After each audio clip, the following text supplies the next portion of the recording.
You're listening to Do This First, a daily personal development podcast that focuses on science-backed, actionable steps towards your best year ever.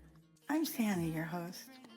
Today's episode is our second and final installment of our Morning Habits series. In our previous episode, we shared 8 of the most popular morning habits and one habit that was believed to be so bad for you previously. However, new research suggests that it's not that bad after all. We also shared the one habit that can really make a difference in your life. You can access that podcast on Spotify, Audible, and Amazon, or on my website, dothisfirst.life. One of the great things about science is that anything that can be proven has the possibility of being disproven in the future. With that in mind, there are 4 habits that were previously thought to be not so great for you that actually are not so bad. It can actually be pretty good for you. Let's look at these not so bad habits. Daydreaming. Recent research suggests that daydreaming can actually be beneficial to our mental health and overall well-being. While daydreaming has often been viewed as a sign of distraction or lack of focus, studies have found that it can stimulate creativity, problem-solving skills, and even enhance memory consolidation. When our minds wander, we enter a state known as the default mode network, DMN for short.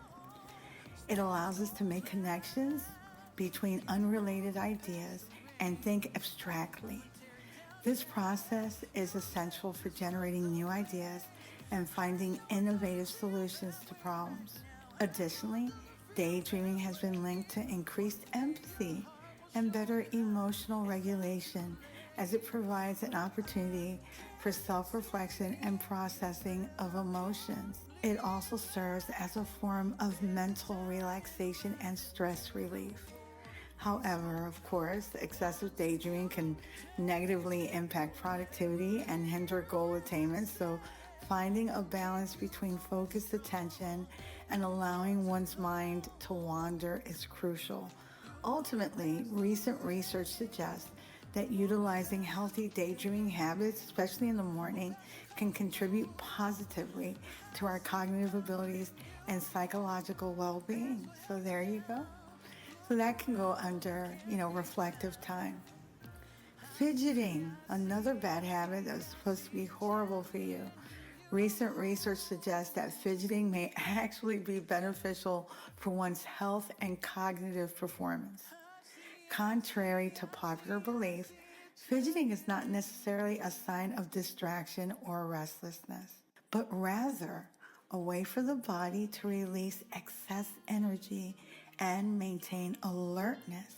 Research from the American Journal of Preventive Medicine found that small movements such as tapping your foot or twirling a pen, which I do a lot, can increase blood flow and oxygenation to the brain. That leads to improved cognitive abilities and enhanced focus.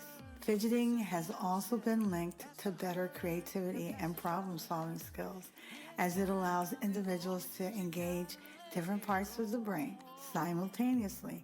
Moreover, fidgeting has shown potential benefits for physical health by reducing sedentary behavior and preventing prolonged sitting, which has been associated with numerous adverse health effects. While further research is still needed to fully understand the mechanisms behind these benefits, recent findings suggest that embracing fidgeting may indeed be advantageous for overall well-being.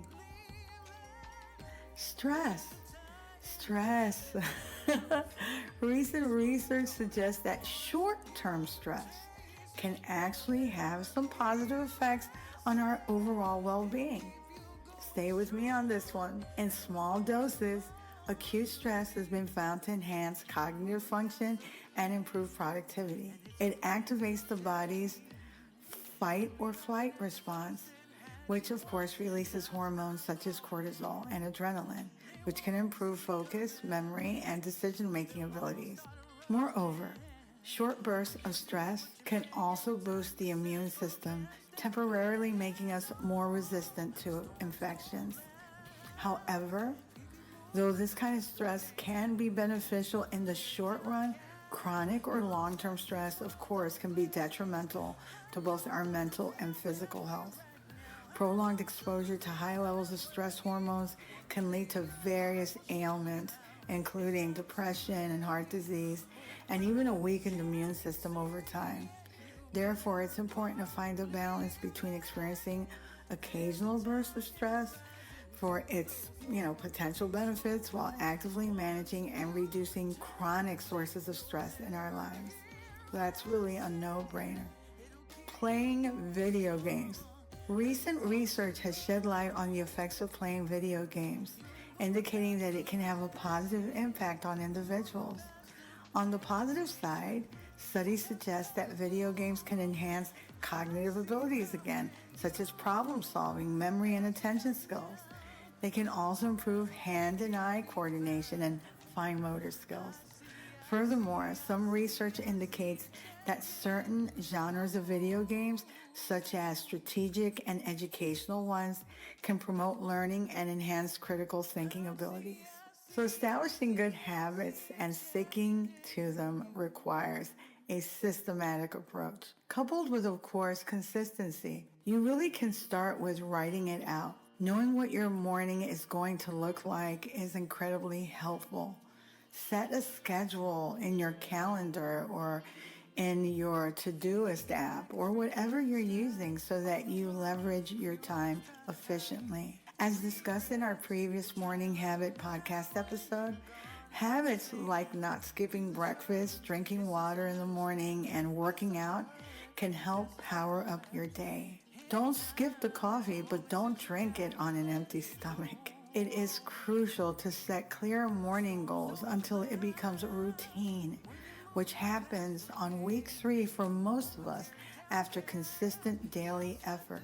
An established routine minimizes the reliance on willpower alone. Developing a morning routine that incorporates good habits ensures they become an integral part of our daily lives. Thirdly, accountability plays a significant role in maintaining consistency.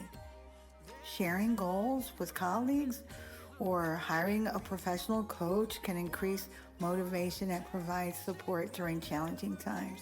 You may want to consider a workout buddy too. A morning text with a mentor or a personal development podcast like this one to keep you on track are all helpful things. Here are 5 more ways to foolproof your mornings. Number 1, establish an ideal wake-up time. Let's face it, waking up in the morning can be tough, but finding the ideal wake-up time for yourself can make a world of difference. Some of us are early birds, while others are night owls. Having a set wake-up time can help keep your biological rhythms in sync.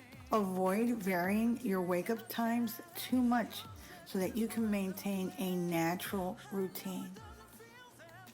Number 2, wake up to natural sunlight. If possible, expose yourself to bright natural sunlight in the morning. Artificial indoor lights can also help wake you up more naturally than staring at your cell phone screen. Come on, guys. The world will not disintegrate into ashes because you did not check every notification before you even got out of bed. Number 3, dedicate a few minutes to solitary activities like reflection, prayer, or listening to a favorite song to reduce stress and anxiety for the day ahead. I do this every day and it works. Number 4, tackle difficult tasks in the morning. Research shows that your brain is at its peak power during mid-morning, so it's an ideal time to tackle challenging tasks. Prioritize these tasks early in the day. Carpe diem. Number 5, I pack everything I need for tomorrow before I turn in for the night. And if we're talking about working at home, I make sure my workspace is set up with everything I need for the work ahead. It's immaculate with nothing taking up unnecessary space. Number 6, Take inventory and make a note of anything needed that you are running low on. Don't push it. Make sure you have reserves in case something doesn't go as planned. Remember to expect the best, but prepare for the worst case scenario. Number 7, don't take calls. Taking calls can derail your routine. If it's important, everyone knows they can text me. I do take a couple of minutes to review text after I eat breakfast. Number 8, don't skip the multivitamin and vitamin D.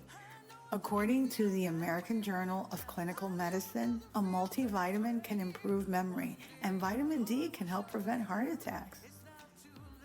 Number 9, skip the news. I'm sorry, news junkies. A study conducted by Harvard researchers, psychologists Michelle Galen and Ariana Huffington found that just 3 minutes of exposure to negative news in the morning can significantly impact a person's mood for the rest of the day. The study involved 110 participants who were divided into 2 groups. One was exposed to negative news headlines, one group, and the other to uplifting stories. The researchers discovered that those who viewed negative news were 27% more likely to report as unhappy even 8 hours later. Wow. This suggests that consuming negative news in the morning can ruin a person's mood and potentially affect their performance at work. The researchers also speculate that the impact of negative news on mood could be even greater in today's climate because we have more toxic headlines. I'll admit, I am a recovering news junkie. My sinful pleasure now in the morning is skimming the digital version of the Wall Street Journal. If I see something that is of particular interest, I bookmark it and go back to it later. I only do this after my workout and breakfast. Number 10, create a list of action items to complete for tomorrow. The night before, of course. I write this out throughout the day. This will help you jump right into productivity in the morning without skipping a beat. Because we are all CEOs of our own lives, I wanted to share the morning routines of 4 CEOs with you. Richard Branson. He owns the multi-billion-dollar Virgin Group. He says he wakes up about 5 a.m. and works out. The alone time helps him mentally set up for the day ahead.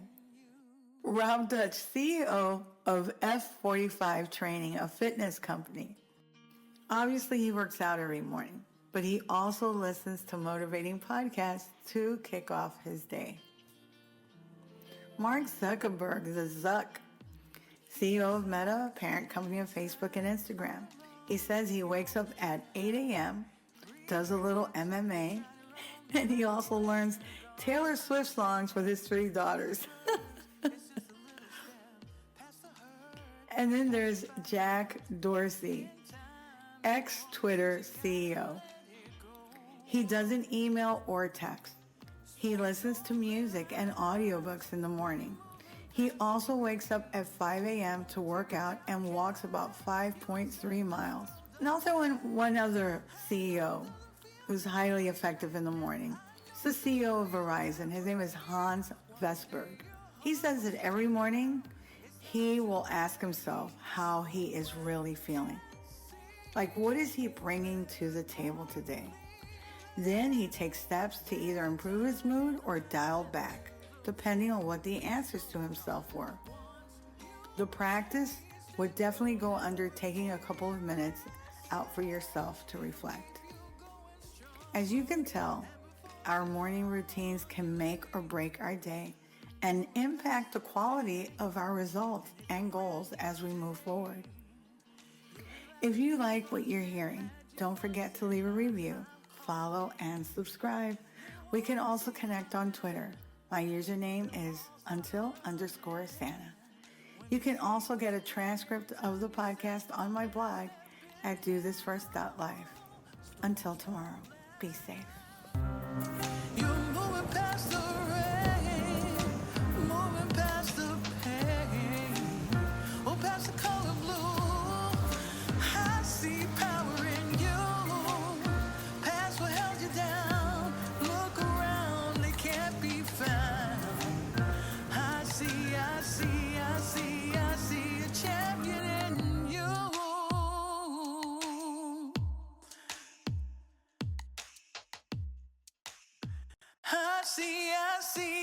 I see a champion